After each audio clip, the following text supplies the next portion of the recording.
Hey everyone, it's Tracy Martirana here from Holistic Wellness with Tracy. Welcome to my channel. I love all of the autumn harvest. I love all the winter squash and the pumpkins, all that good stuff. So today I am celebrating autumn, embracing autumn by making a winter squash / pumpkin ravioli.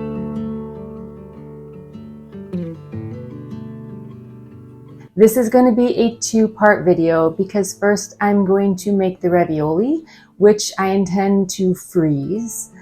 And then I will show you when I'm ready to have this for dinner. I will record part 2 in which I will make probably a sage butter sauce. That's at least my plan unless I change my mind before then. But that's what I plan on doing to serve it and enjoy it with a topping of probably shaved Parmesan and either pecans or walnuts. That's my plan, so come join me. So I'm starting with my filling, which will be probably half a butternut squash and half a can of pumpkin, because I'm not going to make a lot of raviolis, just a good handful to stick in the freezer. I'm going to start by getting my butternut squash in the oven to roast. So I'm just cutting off the ends, slicing it lengthwise, slicing it lengthwise, that's what I'm doing, lengthwise. Slicing it lengthwise down the center.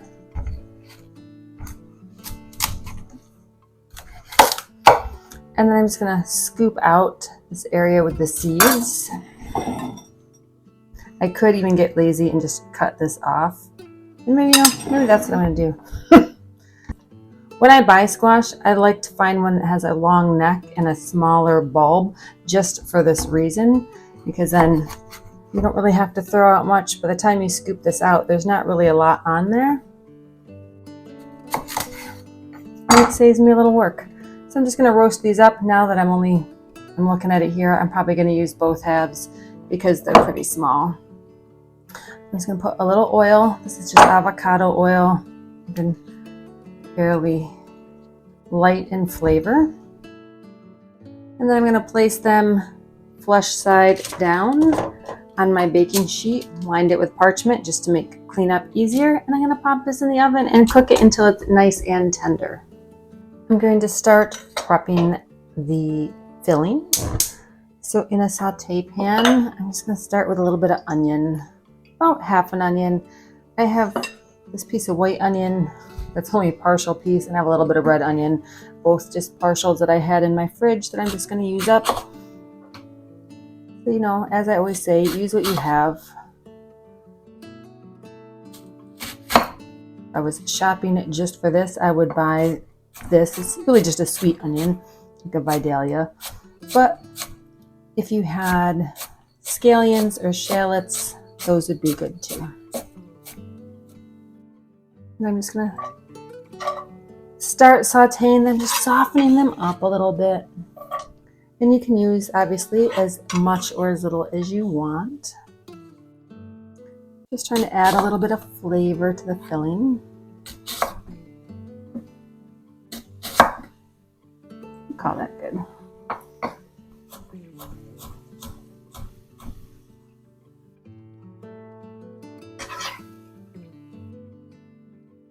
I'm also prepping a clove of garlic.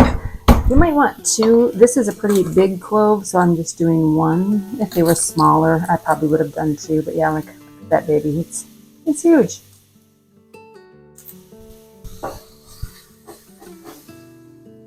And I'm just cooking the onion until it's nice and soft and tender. Probably about 5 minutes, give or take. I want to keep stirring it around because I don't want it to burn. So the onions are getting soft. I'm going to let them go just another moment while I add in the garlic. Just going to mince the garlic right into the pan. It's hot.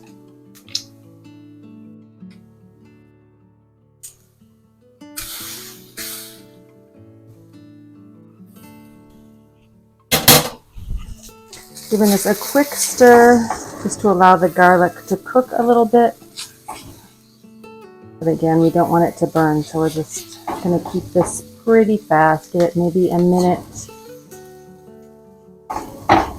You need to let it cook a little bit because raw garlic is pretty strongly flavored, but if you allow it to cook here for a moment, it mellows it out a little bit. The other option would be if you had roasted a big bulb of garlic, you could squeeze in a little roasted garlic here. That would also be super delicious. Okay, I'm going to call this good. We're just going to transfer over to our bowl.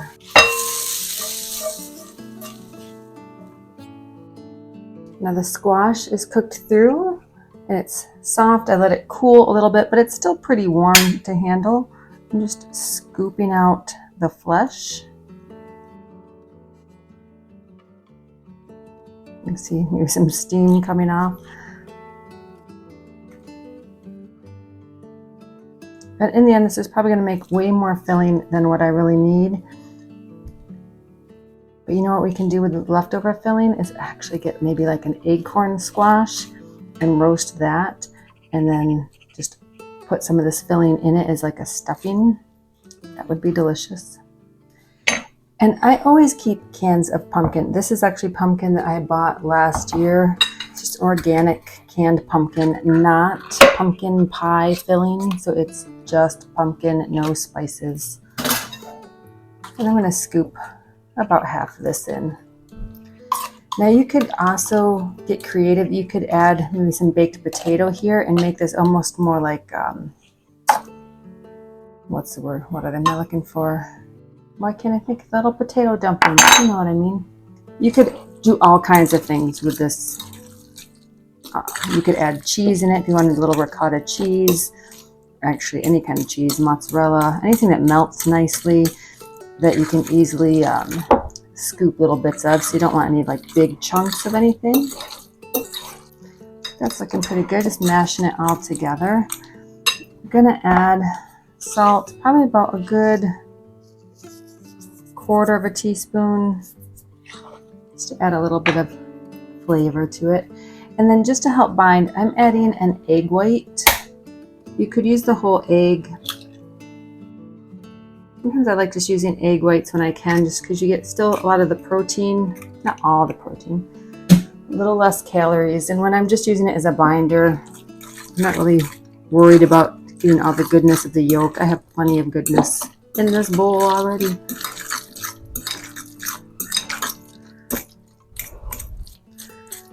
Now you can leave it like this. You can add a little bit more flavor if you want. Now I do plan on putting like a sage butter over top of this when I serve it, but I do think I am going to add just a little sprinkle of cinnamon. So it doesn't really add sweetness, but it adds a little bit more of that fall flavor. Not a lot, just a little sprinkle. Other flavors that would be good in here would be like curry. The curry powder goes so well with all the winter squash. It's amazing. Matter of fact, I will include a link here and in the description box below of some of a curried roasted squash that I made last year. And well, I make it all the time, to tell you the truth, but it's delicious. So here is the filling. We're just going to set this aside while I make the dough for the raviolis. Now the recipe that I'm using for the pasta goes by weight instead of like measuring cups. So I'm going to start by measuring out the flour. And I'm going to sift it as I measure it.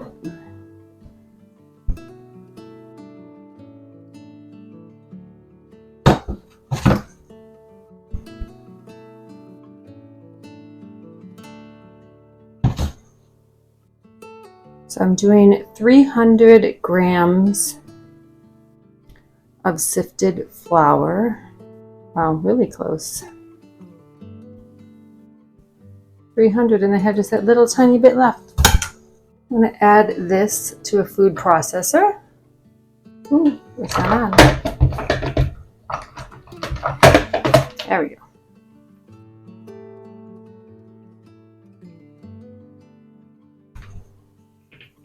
A little bit of a mess. So I just need to tear out the weight for my bowl. And then in this bowl, I have 3 eggs and 1 egg yolk. And then the recipe says measure out, add olive oil until it comes up to 185 grams. So I'm at 178 already. So there, I'm actually just a little over, but close enough.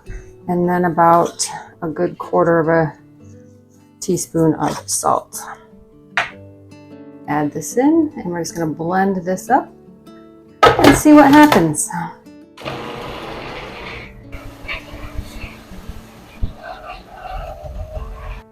Looks like it all came together. Bring this over to my counter.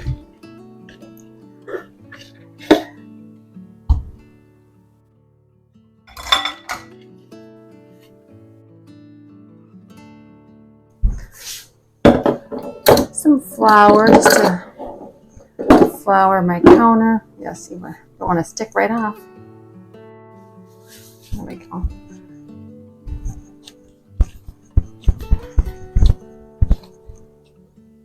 So there are all kinds of different recipes for pasta. Use whatever recipe you want. I don't think I've ever used this particular one before. I think every time I make pasta, I just look online and I find a different recipe. They all seem to come out pretty well. I'm going to cut this into 4 pieces just for ease of rolling it out. I'm just making a few ravioli at a time. So I'm setting these 3 aside while we work on this one. Now I'm going to end up just using like a pizza cutter to cut my raviolis into squares. If you have a ravioli cutter, I don't know why that was just hard to say, then it'll change. You might have one that's square, you might have one that does circles. I'd make very casual, very rustic raviolis.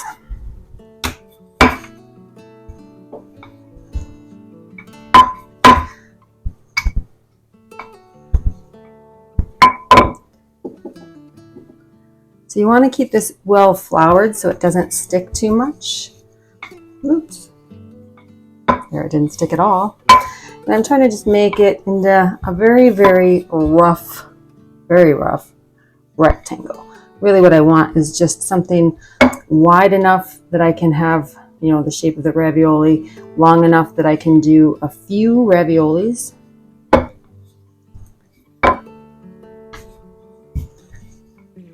And you want to roll it out nice and thin. If you have a pasta, what are they called? Man, my words just aren't coming to me tonight. Like a pasta roller, you could use that. I actually do have one, but I figured I'm not making a huge amount, so I wasn't going to bother with it.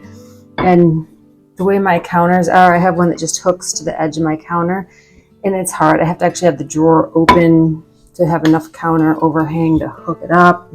If I was making lots of pasta, I would probably use it, but today I'm just going old school, rolling it out by hand. So I'm going to set that aside, and I'm going to roll out one more piece. So one of these is going to be the top, one is going to be the bottom for the first set of raviolis. Now again, I'm making a small batch. This is really just for my husband and me. I'm going to freeze them.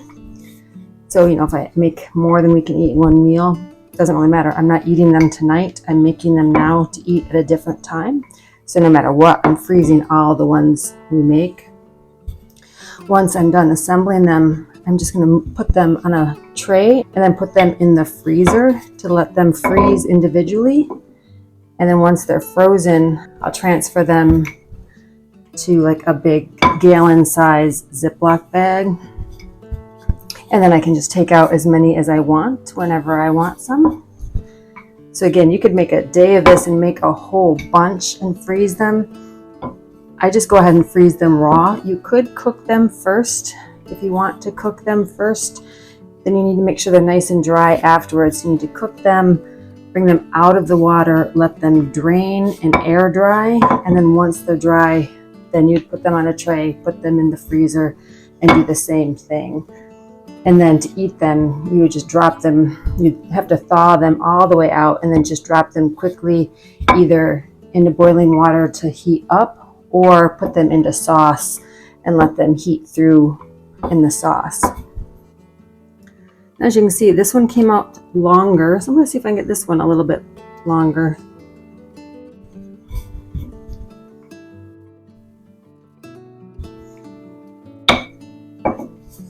Yeah, not too bad. I'm also, let's see, going to put a little bit of water in a bowl.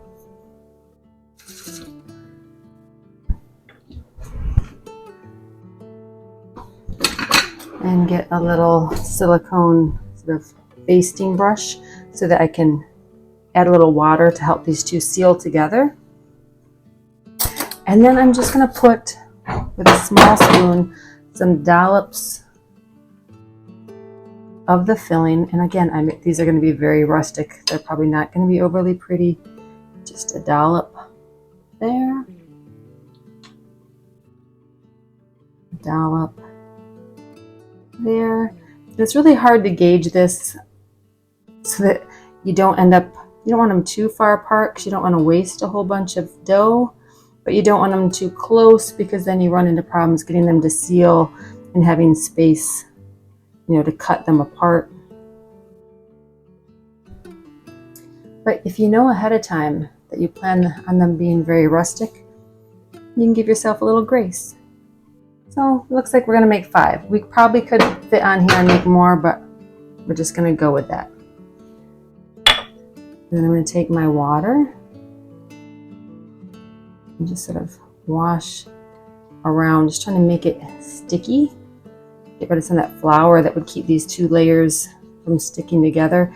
You could also use an egg wash here, but I find water works just as good.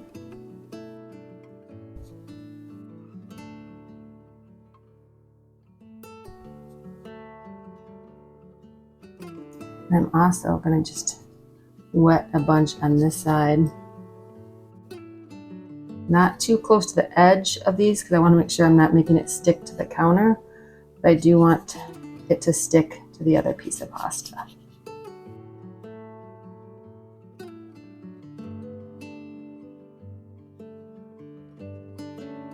All right. Let's assemble.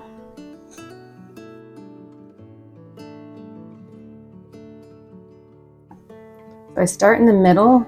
I'm kind of poking around that little ball, and then around this one, and then around that one. So I'm working from the center out, and then from the center out. See, again, like I am wasting a bunch, but I'm not too worried about it. Oh, see, I got a little too close to this edge. That's it. So and I'm pushing down fairly tight now, trying to make sure that these are sealed together.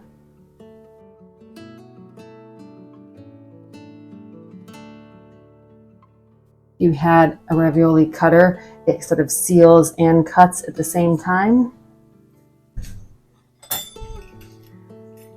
And I'm going to sort of shape these up. So I'm going to get rid of some of this extra.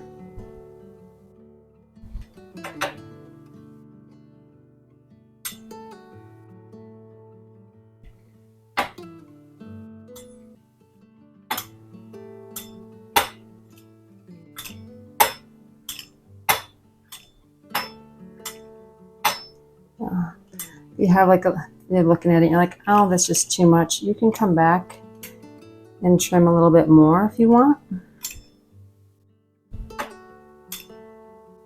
They're your raviolis. You can do whatever you want with them. And then I like to take a fork and then come back again and use my fork to really seal these together.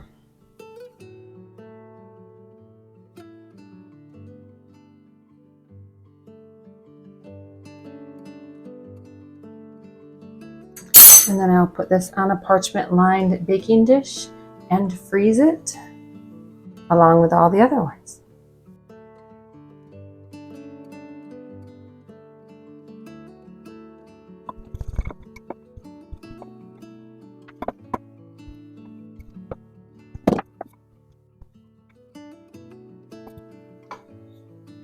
So this one I went a little bit thinner, so I was able to go a little bit wider. So I want to see if I can get maybe at least 8 out of these.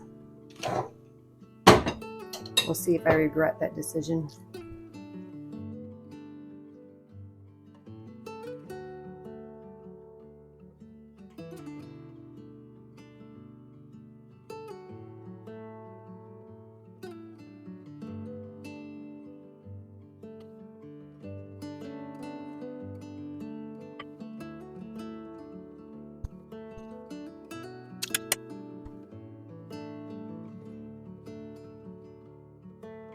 And then I come back and really press down.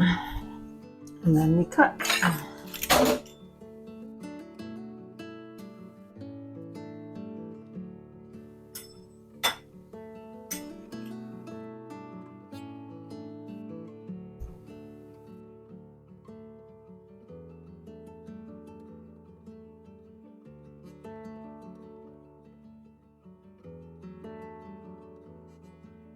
I'm just doing these sort of unstuck from the counter. And I'll go through each one and again seal it up really well with my fork, crimping the edges.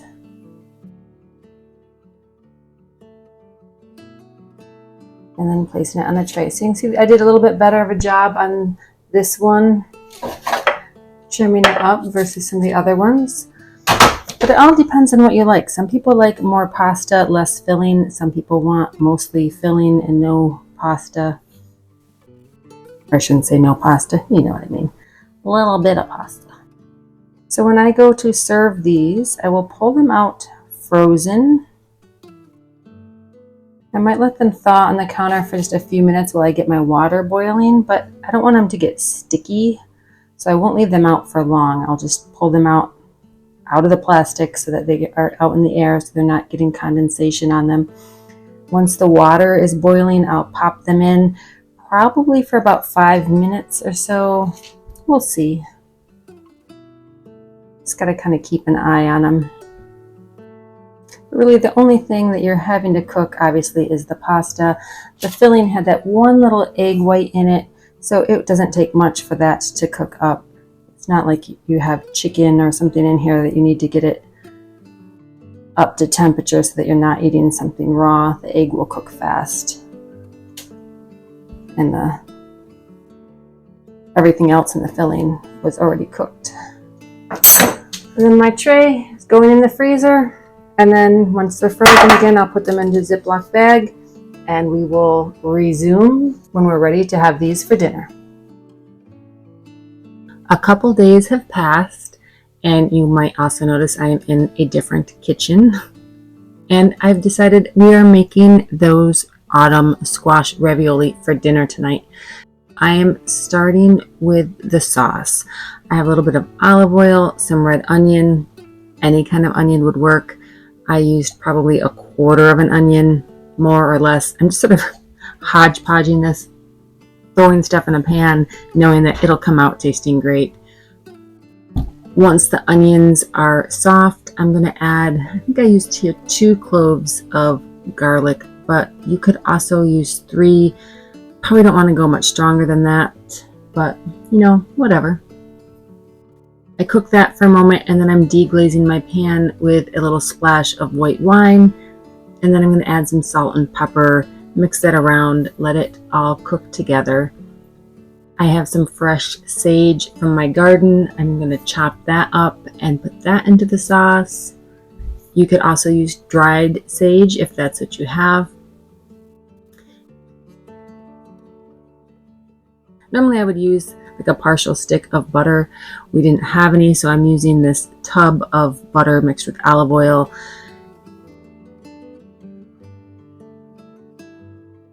To that, I'm adding a scoop of canned pumpkin. This is pumpkin that I had left over from making the filling. And then a good tablespoon or so of brown sugar just to add a little bit of sweetness.